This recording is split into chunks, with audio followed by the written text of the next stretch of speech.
বানপীড়িতলৈ বিশেষ সাহায্য ৰাজ্য চৰকাৰৰ। শ্ৰদ্ধাৰ ৰাইজ, অৰুণোদয় আঁচনি আমি 3 আগষ্টৰ পৰা বিতৰণ কৰা কথা আছিল। ইয়াক এতিয়া আমি 1 আগষ্টৰ পৰা দিম।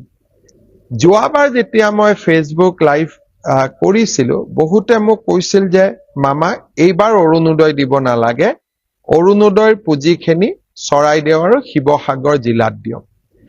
আমি ইমান ডাঙৰ পদক্ষেপ ল'ব খোজা নাই, কিন্তু আমি এটা সিদ্ধান্ত লৈছো যে চৰাইদেউ, শিৱসাগৰ, যোৰহাট আৰু গোলাঘাট জিলাৰ অৰুণোদয় হিতাধিকাৰীসকলক এইবাৰ আমি 2500 টকা দিম।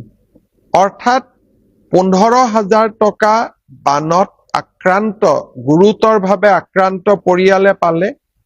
অতিৰিক্ত কৰি 1 আগষ্টৰ দিনা বানত আক্ৰান্ত হওক বা নহওক, কাৰণ প্ৰভাৱটো সকলোৰে হৈছে, কোনোবা প্ৰত্যক্ষ কোনোবা পৰোক্ষ, শিৱসাগৰ, যোৰহাট, চৰাইদেউ আৰু গোলাঘাট জিলাৰ প্ৰতিটো পৰিয়ালক আমি অৰুণোদয় 2500 টকাকৈ আগবঢ়াম। অৰ্থাৎ 15,000 টকা আমি গুৰুতৰ আক্ৰান্ত সকলক দিলো, অতিৰিক্ত আৰু 2,500 টকা অৰুণোদয়ৰ পৰা পালে, 17,500 হল। ইয়াৰ বাবে বাকী জিলাৰ অৰুণোদয় হিতাধিকাৰীসকলক অকণমান টকা এইবাৰ আমি কম কৰি দিম।